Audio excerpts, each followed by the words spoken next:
Today we got the most overt glimpse we have had yet of what it's going to be like to run for the Republican nomination for president in the next election.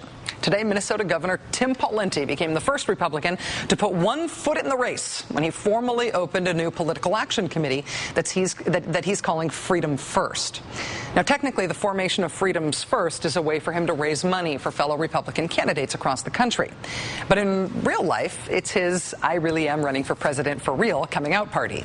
And in the Beltway media, the announcement got glowing coverage. Politico.com, for example, praising his choice of heavyweight GOP figures and key operatives and high-level strategists and top consultants that they say now prove that Pawlenty is a credible candidate for president. That's one way to look at it. Or you could say that in putting together his team to try to seem like a credible candidate for the Republican nomination for president, this little-known Midwestern governor has assembled a who's who of some of the worst Republican scandals of the past decade. This team that he's put together reads like the index of the big pop-up book of George W. Bush-era Republican ethical and legal embarrassments. One of Mr. Pawlenty's new senior advisors, for example, is a man named Terry Nelson. He's former deputy chief of staff of the Republican National Committee, known for being the guy in charge when the infamous New England phone jamming case went down. On Election Day in 2002, the Get Out the Vote phone banks run by New Hampshire Democrats and a firefighters union were hit with hundreds of computer-generated phone calls all at once, which blocked those phone banking efforts entirely. It brought their Get Out the Vote operation to a halt. The man ultimately convicted in the phone jamming case was the political director of the Republican Party in New England. His supervisor at the RNC? Terry Nelson. At the phone jamming criminal trial, Terry Nelson was on the list of witnesses the government said it intended to call, though ultimately he never testified. After his stint at the RNC, Terry Nelson got into the media consulting business. He started up a firm called Crosslink Strategy Group, where he employed a paid consultant and media advisor to the Swiftboat Veterans for Truth of John Kerry didn't deserve his war medals fame. In 2006, Terry Nelson did some more work for the Republican National Committee, which brought him in to run ad campaigns against Democratic Senate candidates. Do you remember the really not subtle race-baiting ad that was run against Tennessee Democrat Harold Ford? You can thank Terry Nelson for that. I met Harold at the Playboy party. The Republican National Committee is responsible for the content of this advertising. Harold, call me. Yeah, that one ultimately pulled off the air by the Republican Party, and the widespread revulsion it caused led to Walmart firing Terry Nelson and his consulting firm because of it. So, phone jamming, swift boating, and race baiting. I don't know if he counts as a Politico key operative or a high-level strategist, but either way, he does represent a meaningful choice for Governor Pawlenty.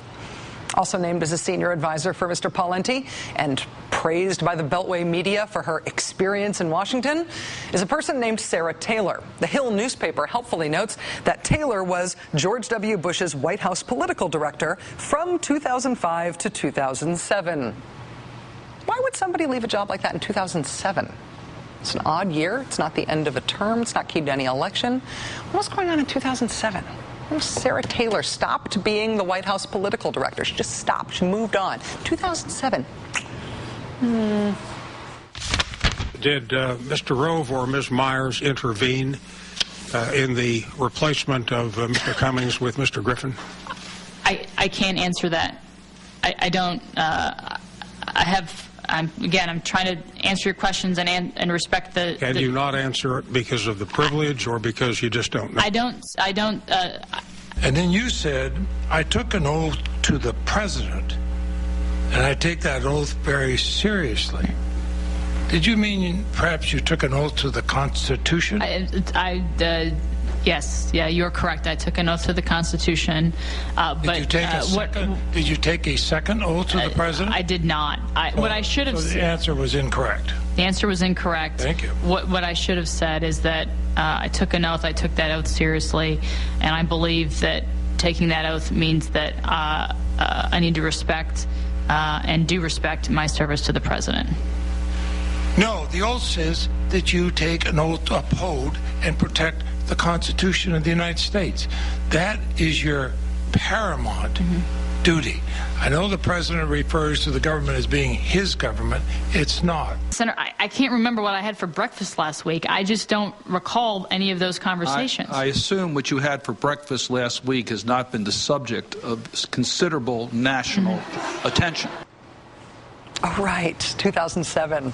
Yeah, that's why Sarah Taylor stopped being Bush's White House political director in 2007. She was quite caught up in the U.S. attorney scandal. And when the Senate made her testify, she said she'd sworn an oath to the president, that she couldn't remember her breakfast, and that ultimately she couldn't even remember why it was she was refusing to answer questions about the scandal that ultimately cost the U.S. the attorney general his job as well as hers. That's why she left that job. Which means that Tim Pawlenty is getting Beltway media credit for picking for his team the phone-jamming, swift-boating, race-baiting guy and the person who resigned in disgrace from the Bush White House during the U.S. attorney scandal. If he picked Alberto Gonzales to be his lawyer, would Tim Pawlenty get applauded by the Beltway media for another GOP heavyweight pick? You know, I think there's a chance Jack Abramoff might be out of prison by 2012. Maybe Pawlenty could put him on retainer now. He's a real heavy hitter. He's very well connected. As the Republican Party searches for meaning in the political minority, as it searches for a path out of the political wilderness, Tim Pawlenty keeps getting credit for being the great hope for moderation, for a saner, more centrist, more credible Republican Party than was represented by the Bush years and its aftermath. He keeps getting credit for that. But that says a heck of a lot more about the people giving him that credit than it says about him deserving it.